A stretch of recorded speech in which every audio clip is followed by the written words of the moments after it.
오늘은 아집 그리고 죄라는 제목으로 같이 은혜 나누기 원합니다. 강원도에 사는 사업가 한 분이 부산으로 이제 출장을 가게 됐습니다. 도착하자마자 이제 아내한테 이메일을 썼어요. 근데 이제 실수로 이메일의 주소를 잘못 넣은 겁니다. 그래서 그 이메일이 누구한테 갔냐 하면 얼마 전에 이제 돌아가신 목사님, 바로 그분의 아내분, 사모님한테 가버린 거예요. 근데 이제 목사님 사모님이 그 이메일을 받아 읽고는 너무 놀라서 기절했습니다. 그러고 나서 주변 사람들한테 보여준 이메일에는 이런 메시지가 쓰여 있었다라는 거예요. 여보, 무사히 도착했소. 그런데 이 아래는 정말인지 무척 뜨겁구려. 그러니까 이게 강원도 분이 부산 가가지고 이메일 보냈는데 잘못 보낸 건데, 이게 목사님 사모님이 완전 오해한 거죠.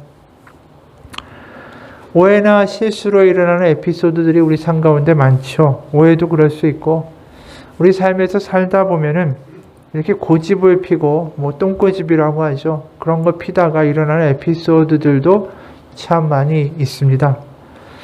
아이들이 특히 이런 똥고집을 많이 부리죠. 엄마가 이런 고민을 이야기해요. 3살 된 우리 아이는 고집이 너무 세요.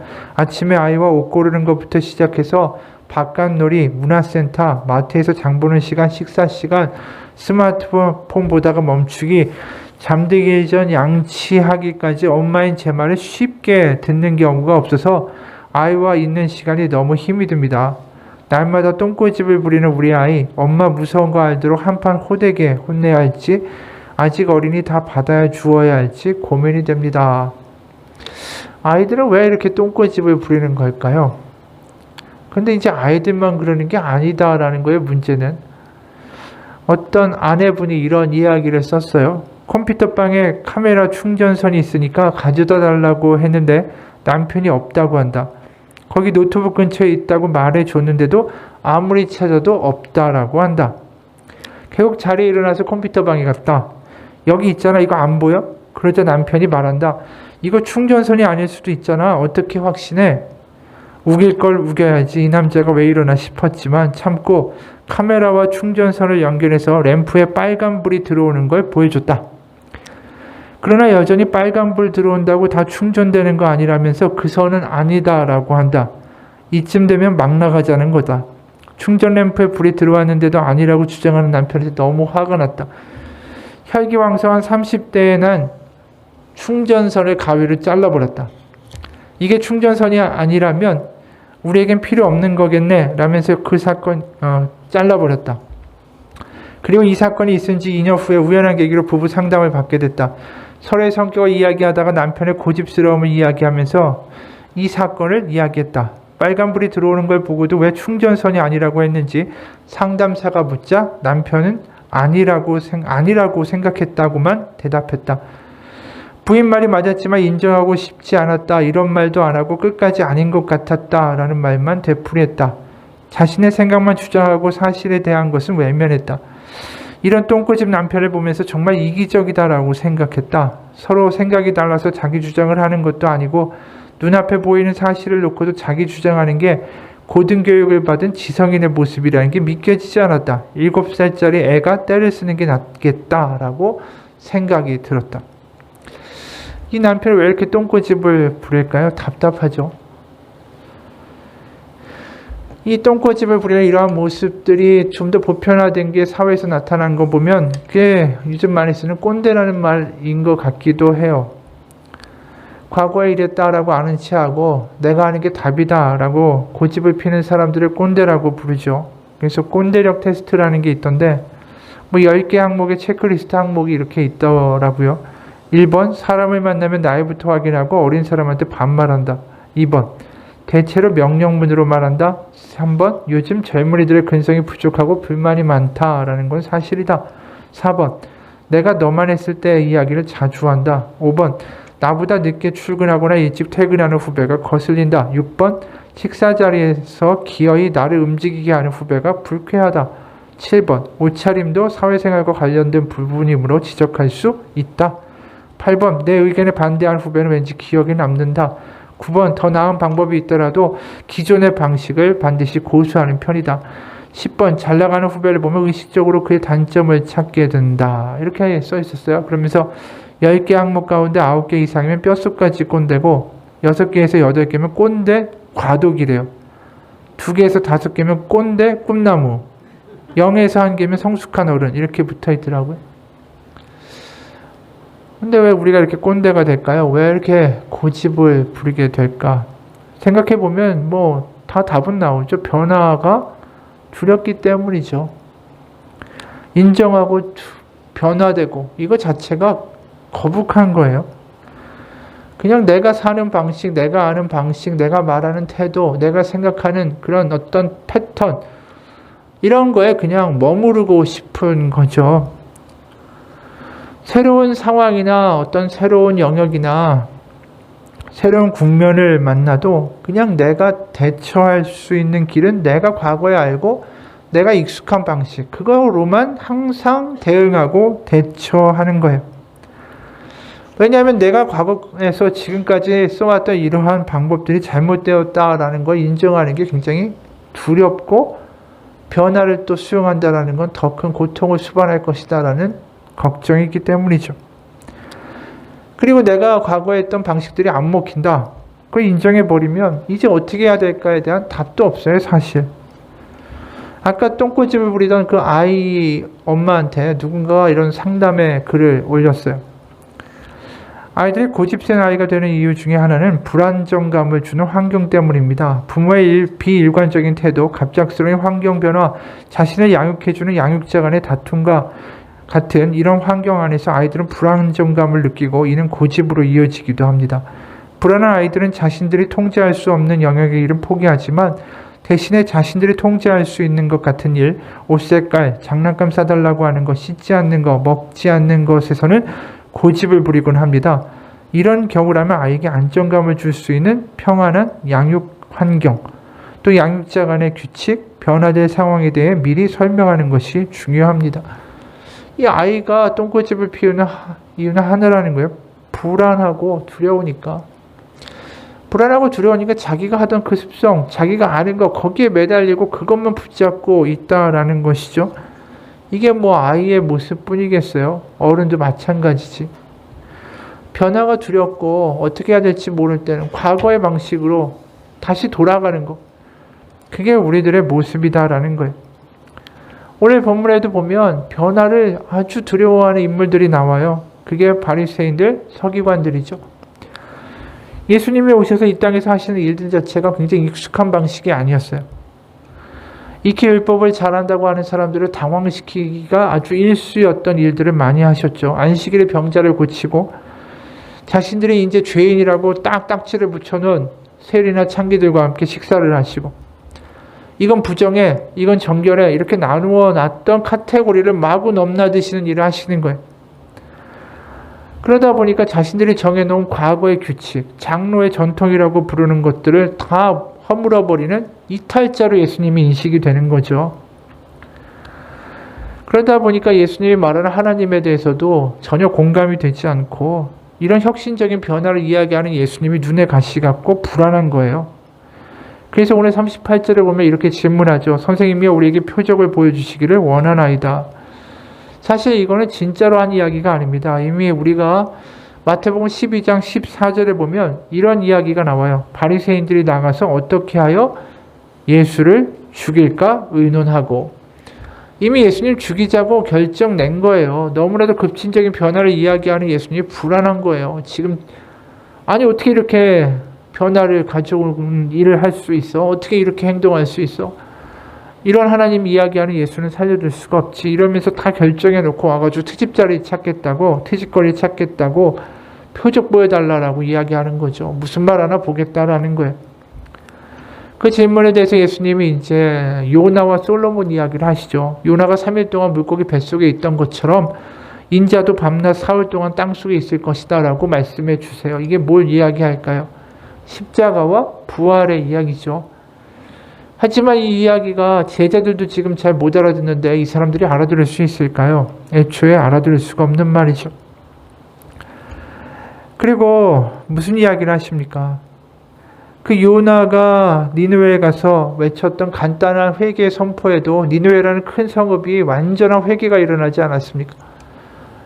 이제 그거보다 더 큰 일을 지금 하나님의 아들 예수님이 오셨는데 당연히 하실 텐데 왜 그걸 알아보지 못하느냐라고 질타하시는 거죠. 그래서 지금 요나보다 크니 솔로몬보다 더 큰 일을 할 이가 왔는데 너희가 왜 알아보지 못하느냐라고 이제 계속 질타하시는 와중에 있어요.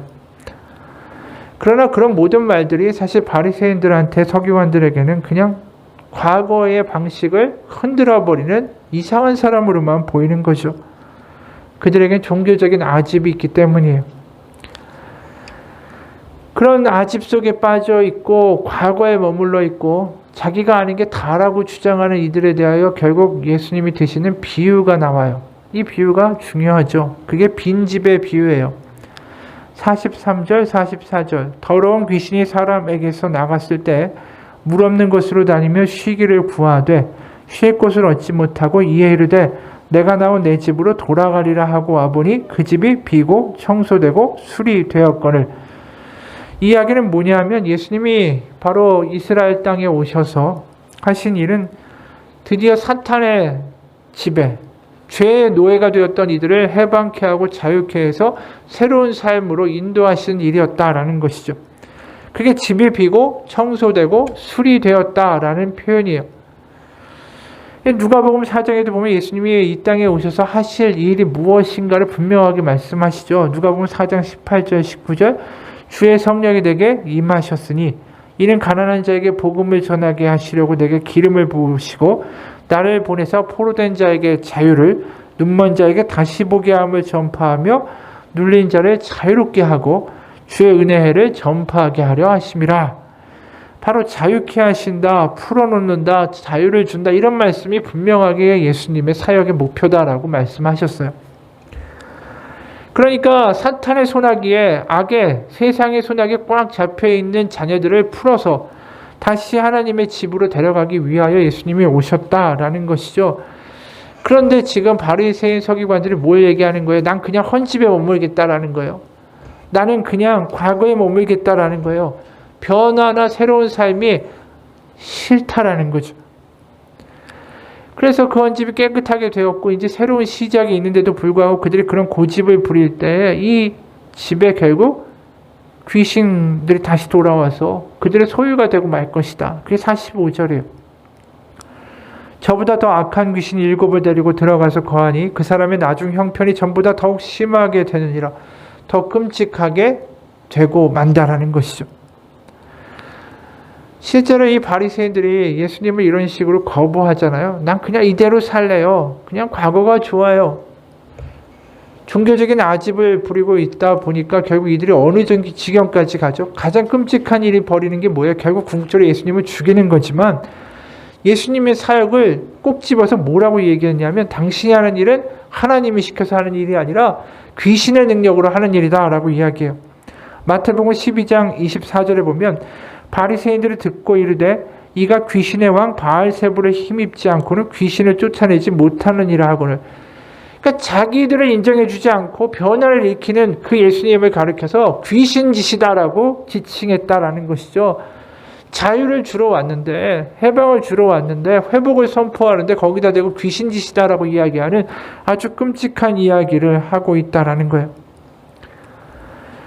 이게 종교적인 아집이에요. 내가 옳다, 과거의 방식이 옳다, 변화를 거부하는 것.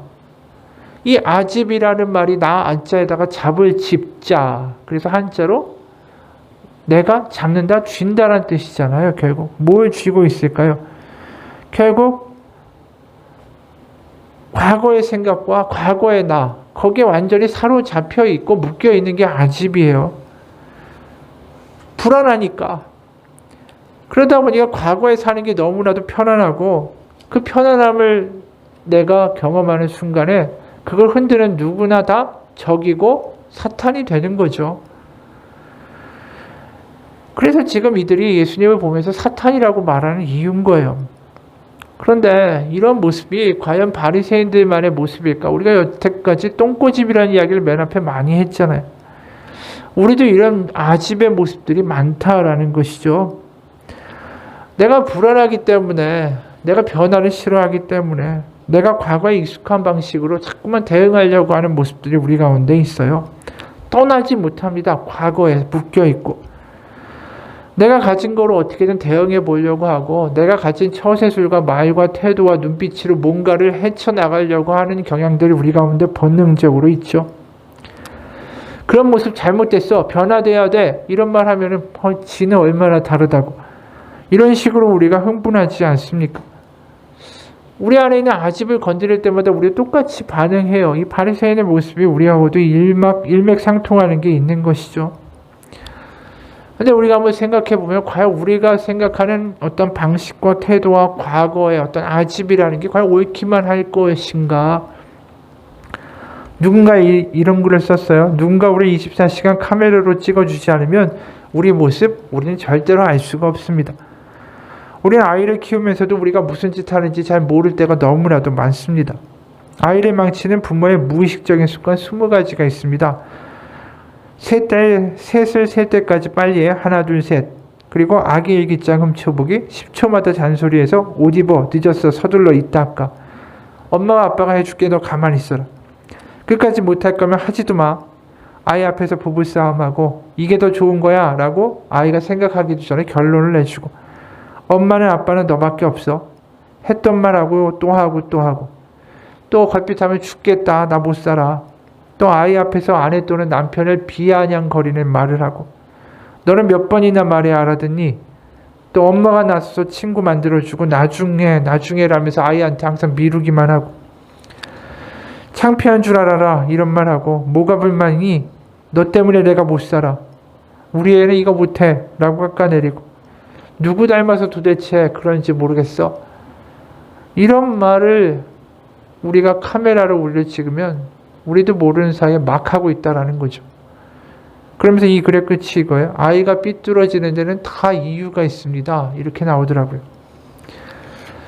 우리가 잘하고 있는 것 같다고 생각하지만 우리 가운데 문제가 있는 그런 순간순간과 과거들이 얼마나 많은지 몰라요. 그냥 습관적으로 우리가 과거에 들었던 또 양육되었던 방식대로 또 똑같이 우리가 하고 있으니까.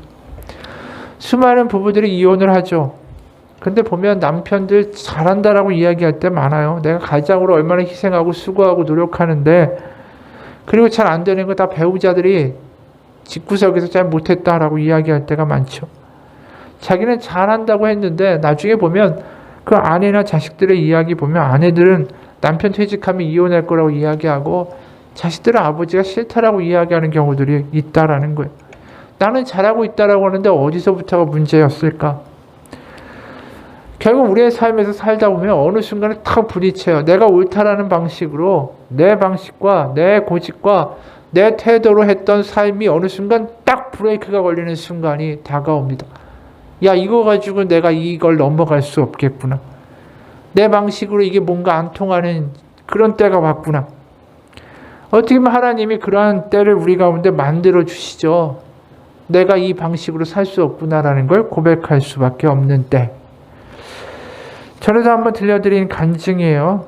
어떤 아내분이 이런 이야기를 합니다. 나는 늘 남편이 차가운 편이라고 생각했다. 표현도 잘 못하고 일 중독이고 생각이 없는 건지 안 하는 건지 대체 모르겠다라고 끊임없이 판단하고 한탄했다. 자매만 키우며 다정스럽고 눈물 많던 딸 바보 우리 아빠와는 달리 아들만을 키우며 당신은 희노애락 중에 분노라는 감정밖에 모른다라고 말씀하시는 시아버님의 아들, 바로 나의 남편. 그래서 남편이 조금만 아이들에게 나를 세워도 저거 봐 큰일이야 큰일 하며 나도 모르게 남편을 코너로 몰아갔다. 어제 첫째 아이가 내가 봤을 때는 아주 작은 잘못을 했는데 남편은 정말 심하게 혼을 냈다. 생각지도 못한 아빠의 반응에 아이가 오들오들 떨고 있는데 그걸 보면서 내 안에 문득 화가 올라오는 걸 느꼈다. 그러나 하나님이 주신 마음의 아이를 다른 방으로 데려가 마음을 어루만져 주려고 노력했다. 가서 아빠한테 잘못했다고 하자. 이제는 안 그러겠다고 하면 아빠 용서해 주실 거야. 하지만 아이는 이미 마음이 많이 상했다. 아니야, 아빠는 날 절대 용서 안 해줄 거야. 아빠는 항상 그래. 아빠는 용서해 주는 사람이 아니라고 이미 어그러진 아빠의 모습이 마음속에 뿌리 내린 그 아이의 모습을 보면서 마음이 아팠다. 엄마가 같이 가줄게. 옆에서 같이 말해줄게. 아빠가 당연히 용서해 줄 거니까 걱정하지 마. 아이가 준비됐다라고 싶을 때 아빠 앞으로 같이 갔다. 아까보다 더 부들부들 떨고 있는 모습으로 아빠 앞에 선 아이는 모기만한 목소리로 말했다. 아빠 잘못했어요. 이제 안 그럴게요. 떨고 있는 그 첫째 딸의 모습이 왠지 불편했던 건지 남편의 입에서 자기도 모르게 지금 연기하냐? 라는 말이 튀어나왔다. 남편도 아차 싶은 것 같았다. 아무 생각 없이 나온 말이라 본인도 당황한 것 같아서 나는 들끓는 화를 다시 꾹 누르며 아이의 눈치를 살폈다. 아이는 다시 한번 조금 더 큰 소리로 말했다. 아빠 잘못했어요. 이제 다시는 안 그럴게요. 사실 내가 상상했던 그림은 그럼 그 아이를 따뜻하게 안아주며 그래 이제 다시 그러지 마. 아빠는 그래도 널 사랑해 라는 모습이었다. 하지만 내 상상을 깨고 남편은 알았어 별일 아니야 됐어 라며 제대로 쳐다보지도 않고 얼른 해치워버리고 싶어하는 투로 말했다. 아까는 그렇게 큰 잘못이라고 화를 내놓고 이제 와서 별일 아니라고? 나는 용서받는 게 뭔지 알게 해줄 절호의 기회를 그렇게 사소한 일로 치부해버리는 남편에게 화가 났다. 아이가 어떻게 여기까지 왔는데? 이제 진짜 내 안에 불을 뿜는 용가리가 봉인 해제될 시간이구나. 와, 오늘 날 잡았네 하며 전쟁의 서막을 알리려는 찰나. 하나님은 때를 놓치지 않으시고 득달같이 나에게 말씀하셨다. 네 남편이 아들로서 용서를 받아본 적이 없어서 그래. 아들 된다라는 게 뭔지 아직 잘 몰라서 그래. 남편의 초등학교 시절부터 거의 부재 중이었던 시부모님은 관심받고 싶어서 사랑받고 싶어서 엄청나게 말썽을 부렸던 남편에게 굉장히 엄하셨다라고 들었다. 많이 맞고 컸다고. 남자애들은 원래 다 그렇게 크는 거라고. 그래도 어머니한테는 사랑을 받았지만 깊은 상처를 갖고 계신 아버님께 얼마나 많은 용납과 용서를 받아보았는지는 알 수 없었다. 그런 남편을 향해 하나님은 어떤 마음을 갖고 계신지 나에게 알려주신 거였다. 그래서 웬일인지 새벽에 기도를 하려고 눈을 감으면 그 남편의 어린 시절이 그려졌다. 내가 실제로 보지 못했지만 마치 영화 한 장면을 보는 것 같았다. 3, 4학년쯤 되어 보이는 그 남자아이는 아파트 근처 공사장 같은 곳에서 흙바람을 날리며 혼자 자전거를 타고 친구들을 기다리고 있었다. 슉슉 턴을 하기도 하고 앉았다 일어섰다 하기도 하며 신나게 그러나 외롭게 자전거를 탄다. 친구들은 언제쯤 오는지 또 혼자 아파트 문을 열고 들어가면 늘 집에는 아무도 없다. 시리얼 한 그릇을 대충 먹고 다시 친구들을 찾아 나선다. 정말 이런 일이 있었는지는 모르겠지만 내가 본 그 장면에는 늘 그런 외로운 남편과 하나님이 함께 계셨다. 남편이 혼자 친구들을 기다리며 자전거를 탈 때도 깜깜한 집에 혼자 들어갈 때도 하나님 그의 옆에 계셨다. 지난 몇 주간 새벽 기도에 보여주셨던 그 모습이 떠오르는 순간에 내 마음은 누그러졌다. 용서를 빌려온 딸아이 앞에서 용서를 받아보지 못해서 어쩔 줄 몰라 하는 아빠의 모습. 용서를 해주고는 싶은데 어떻게 해야 하는 줄을 몰라서 우왕좌왕하는 그의 모습. 그래서 말이 막 헛나오고 왠지 쑥스러워서 그 상황을 빨리 모면해버리고 싶은 아직도 초등학교 3학년에 머물고 있는 그 아픈 마음. 내 눈에 하나님이 무슨 안경을 씌우셨는지도 몰라도 어쩔 줄 모르는 남편의 그 모습이 아니 그 소년의 그 마음이 보여서 시리고 아팠다. 침대 옆자리에 누워 요즘 무슨 생각하고 살아? 라는 남편의 물음에 내가 본 장면들을 이야기할까 말까 혹시 미쳤다고 하지 않을까 복잡하다고 싫어하지 않을까 한참 고민하다가 조심스럽게 이야기를 나눴다. 어쩐 일인지 남편은 한참을 조용히 듣더니 말했다. 고마워. 나에 대해서 긍휼한 마음을 가져줘서. 한때 추진력이 좋은 남편을 늘 헉헉거리며 쫓아가기 바쁜 내가 불쌍하다라고 생각한 적도 있었다. 나는 더 사랑받고 싶은데 표현도 안 하는 남편을 보며 불행하다고 생각했다. 사람들은 내 속도 모르겠지. 그래 나 너무 불쌍해. 그런 생각하고 살았는데 갑자기 그 남편이 불쌍해지기 시작했다. 외로운 어린 시절을 보내고도 절대 외롭지 않았다라고 버티던 그 아이가 용서받고 싶었는데 타이밍을 놓쳐버린 그 소년이 용서하고 싶은데 어색하기만 한 아빠로서의 그이가 어려서 어리광 부리고 싶은데 차마 아버지에게 가까이 갈 수 없었던 그이가 채워지지 않는 그 구멍난 마음이 그래서 더 열심히 달려야 하고 더 많은 것을 해내야만 하는 남자 아들이여 본 적이 없는 아버지가 된 그 남자가 그런 남편을 두고 하나님 내게 약속하셨다. 그는 육신의 아버지에게 부리지 못했던 어리광과 장난과 사랑의 티격태격을 하나님 아버지께 부리는 시간이 올 것이다. 짜증을 내도 괜찮고 힘들다고 말해도 괜찮고 엉엉 울어도 와락 안겨도 다 받아주시는 아버지의 무조건 사랑을 맛볼 것이다. 그리고 그 깊은 바다에서, 용서의 바다에서 자유하고 변화될 것이다. 바로 상처 많으신 우리 아버지의 관계도 그렇게 되면 회복될 것이다. 결국 우리 부부 사이에 하나님의 그 사랑과 긍휼함이 계속 부어지도록 나는 기도하는 수밖에 없다. 그게 이 아내의 고백이에요. 우리가 여기서 보면서 뭘 생각하게 됩니까? 인간이라는 건 내가 아는 방식이 옳다라고 주장할 수 있는 존재가 아니다라는 거예요. 우리의 방식으로 다 되는 것 같죠? 어느 순간 안 되고 막히는 때가 와요. 이 남편도 열심히 살았고 인정받았고 사회적으로 출세했을지 모르지만 그 방식이 아니다라는 걸 자식을 키우면서 알게 되죠. 근데 우리가 이것을 보면서 또 무슨 생각이 드냐면 이 소개한 남편이 이렇게 된 게 그냥 비단 남편의 탓일까? 그럼 부모님 탓일까요? 근데 또 부모님은 어떨까 생각해 보면 또 어떻게든 먹고 살겠다고 맞벌이 열심히 한 거 그게 죄가 되나요? 또 그렇게 시아버지가 아들에게 그렇게 엄하게 한 거 그 시아버지는 또 그 할아버지한테 받았던 훈육의 방식이 아니겠어요? 그럼 도대체 뭐부터가 문제라는 거예요? 올라가다 보면 한도 끝도 없잖아요. 도대체 왜 이런 일이 벌어졌는지 우리가 어떻게 알겠어요? 이게 누구의 탓이다라고 말할 수 있겠어요? 알 수가 없다라는 거죠. 지금 벌어진 이 상황을 보면서 하나님은 도대체 어떻게 생각하시고 어떤 마음이 드실까요? 악이 악을 부르고 죄가 죄를 부르고 과거가 과거에 머무는 게 아니라 현재를 막 뒤흔들어 버리는 이 상황을 보면서 이 악순환을 보면서 하나님 뭐라고 말씀하실까? 그래서 로마서 7장에 이런 말씀이 나와요. 로마서 7장 19절부터 23절에 몇 개 구절을 읽겠습니다. 내가 원하는 바 선은 행하지 아니하고 도리어 원하지 아니하는 바 악을 행하는도다. 만일 내가 원하지 아니하는 그것을 하면 이를 행하는 자는 내가 아니요 내 속에 거하는 죄니라. 23절 내 지체 속에서 한 다른 법이 내 마음의 법과 싸워 내 지체 속에 있는 죄의 법으로 나를 사로잡는 것을 보른도다. 이 과거의 죄의 법이라는 게 다른 게 아니에요. 내가 그렇게 물려받고 내가 내 안에서 과거로 이미 내 안에서 규칙으로 법으로 정해져 버린 그 어떠한 패턴과 생각과 방식과 태도들 그게 불쑥불쑥 나를 사로잡는다라는 거예요. 과거의 그림자가 우리를 그대로 잡고 있는 거죠. 내가 아집이라고 고집하는 게 아니라 과거에 내가 묶여서 끌려가고 있는 거예요. 지금 계속. 그게 싫어서 다른 방법으로 해보려고 할지라도 내가 다른 방법을 모르잖아요. 어떻게 대응하고 어떻게 말하고 어떻게 태도해야 할지. 그러다 보니까 어렵고 급하고 상황이 그럴 때마다 그냥 과거의 방식으로 계속 대응하게 되는 나의 모습이 있다라는 것이죠. 변화하고 싶지만 변화하겠다라고 결단하지만 내 힘으로 그거 뭐 하루나 가겠어요? 결국 우리가 이런 상황에서 벗어날 수 있는 길은 하나님의 능력밖에 없다라는 거죠.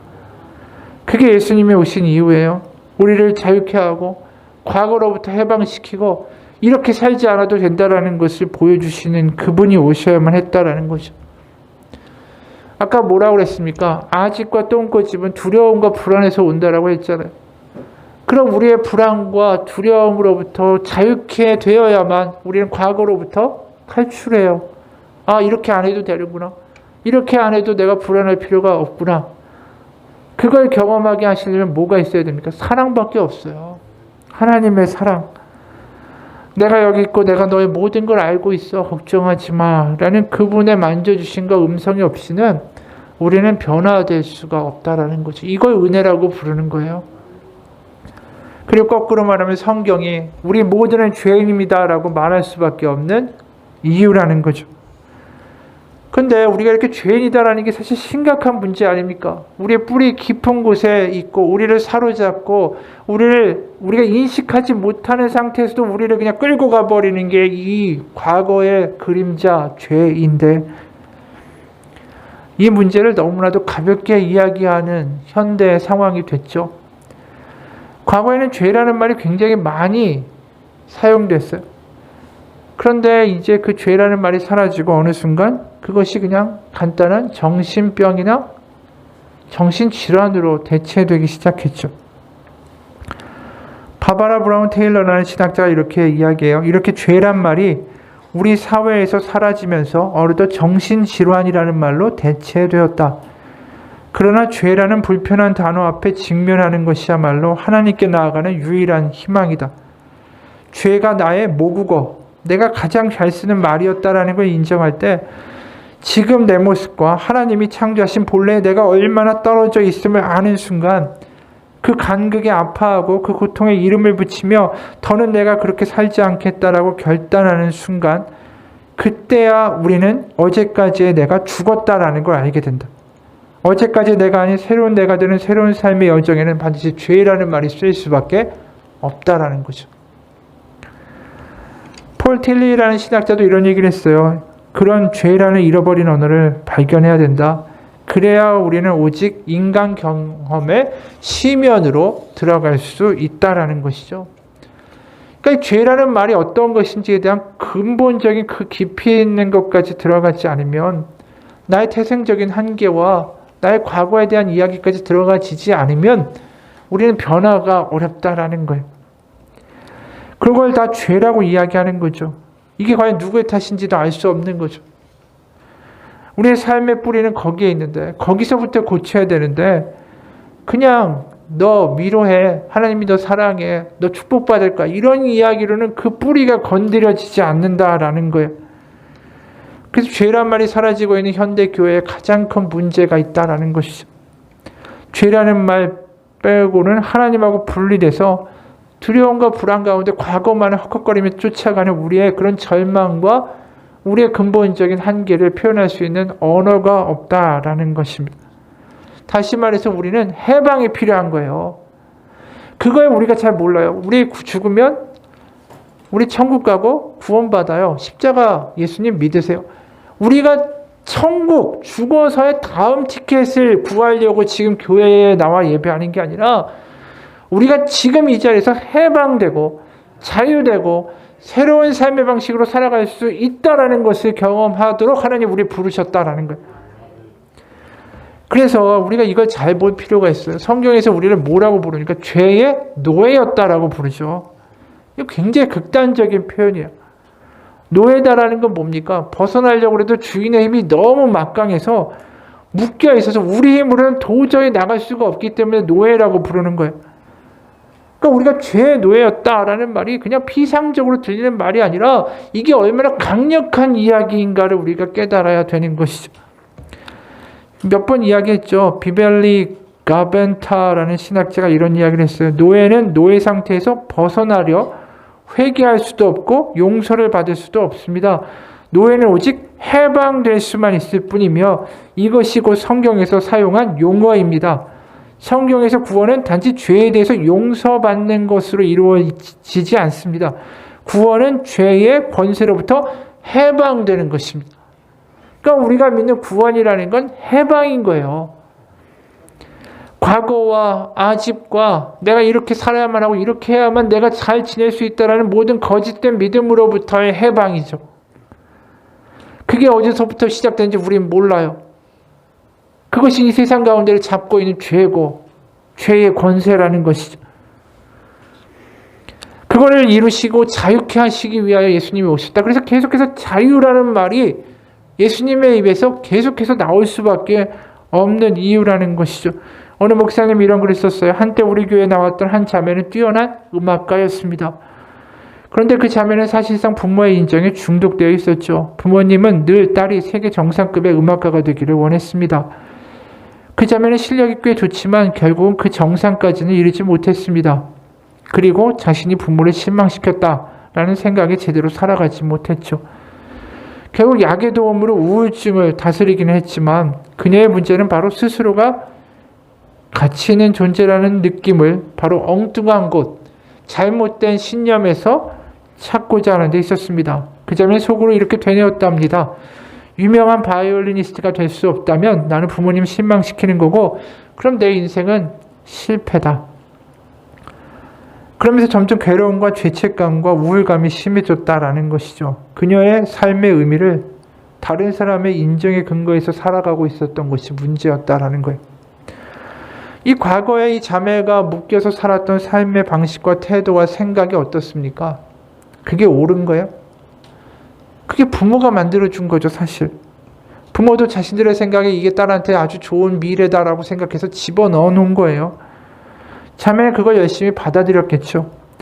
그리고 열심히 뛰었을 거예요. 그러면서 자기보다 못한 사람들을 무시하기도 하고 상대적으로 우월감도 느끼면서 이렇게 사는 게 행복하다라고 느꼈겠죠. 하지만 어느 순간 자기가 그 자리에 서지 못하고 오히려 다른 사람들이 자기를 앞서가기 시작했을 때 자기가 잘 살고 있다라는 모든 생각이 무너져 버린 거예요. 그 순간. 그 가운데 바로 이 자매가 예수님 믿게 됐죠. 그래서 이 목사님이 이렇게 간증해요. 이 자매는 새롭게 하나님을 만나고 말씀을 믿기 시작합니다. 내 부모는 나를 버렸으나 여호와는 나를 영접하시리로다. 그녀는 부모에게 인정받아야 된다. 내가 남보다 나아야 된다라는 과거의 아집으로부터 벗어났습니다. 부모와 주변의 칭찬이 자신의 전부가 되고 모든 선택의 이유가 되는 과거의 방식과 그림자를 내다버렸습니다. 그리고 그녀는 진리를 선택하기로, 하나님의 말씀과 은혜를 선택하기로 매일매일 말씀 가운데 그물을 내리자 우울증과 불안도 서서히 사라지기 시작했고 자기 인생과 음악의 세계로 다시 들어갈 수 있었습니다. 내 힘이 아닙니다. 내 스스로 더 나은 나, 남의 눈에 근사한 내가 되기 위해서 싸움을 하는 거 결국 허무한 일입니다. 하나님 안에, 하나님의 사랑 안에서 해방되어야 합니다. 그것이 믿음이고 신앙의 본질입니다. 이 목사님이 썼던 이야기예요.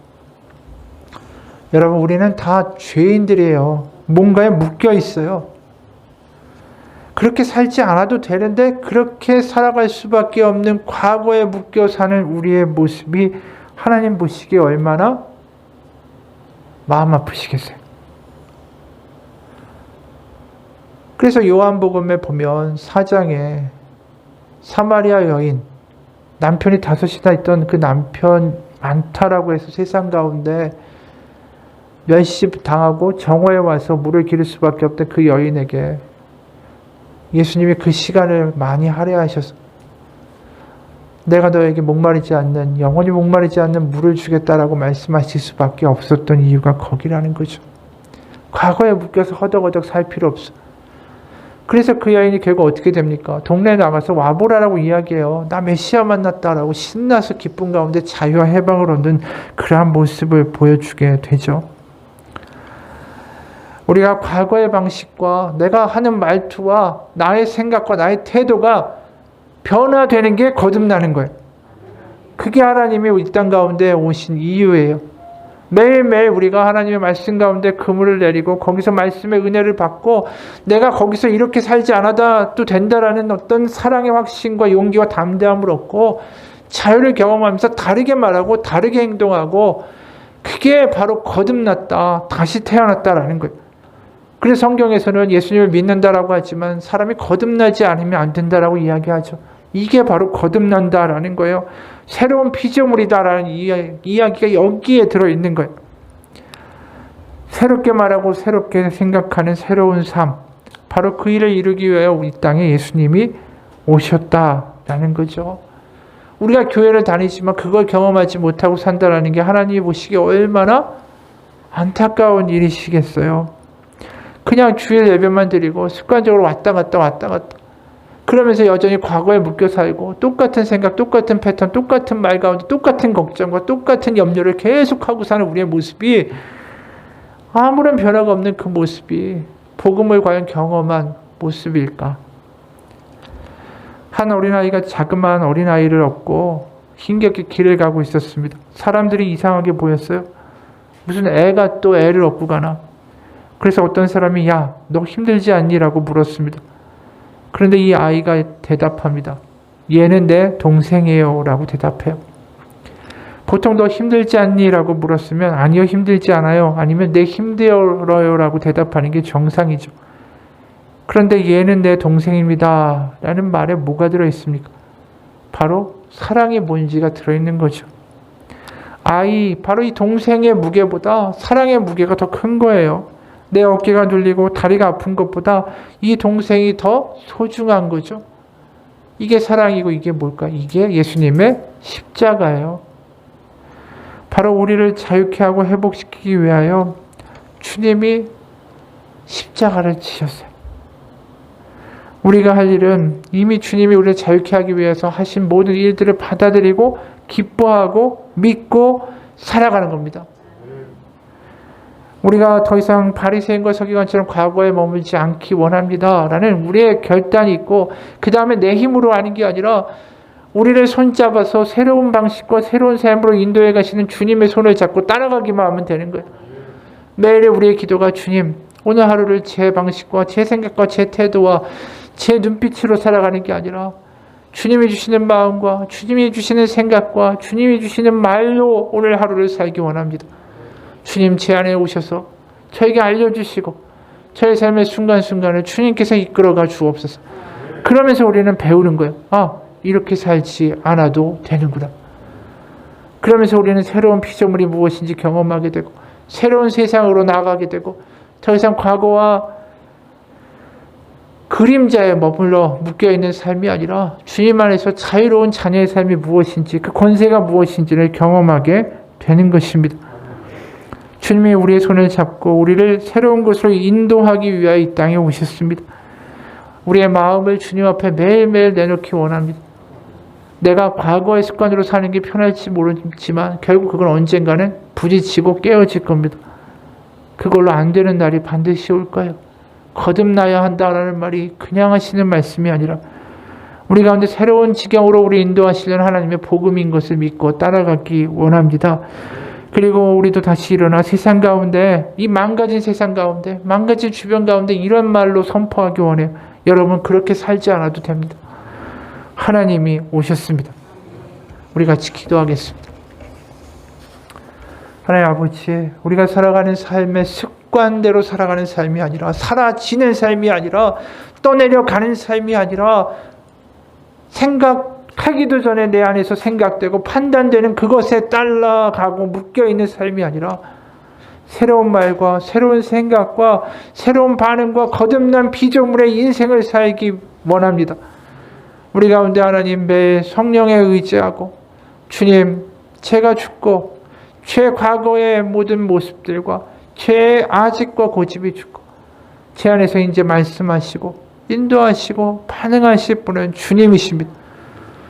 주님이 성령을 우리 가운데 함께 하신다라고 약속하셨으니 이제 걸음마를 걷는 아이처럼 하나님께 하나하나 배워가며 새로운 지경으로 하나님 우리 인도하시는 놀라운 자유를 경험하기 원합니다. 그냥 죽어서 천국 가는 것이 아니라 오늘부터가 새로움을 경험할 수 있는 새로운 인생의 하루임을 경험하며 주님 안에서 새로운 모험으로 새롭게 살아갈 수 있는 우리의 복된 삶, 자녀의 권세가 무엇인지 경험케 하여 주옵소서. 예수님 이름 받들어 기도합니다. 아멘. 우리 잘 기도합시다.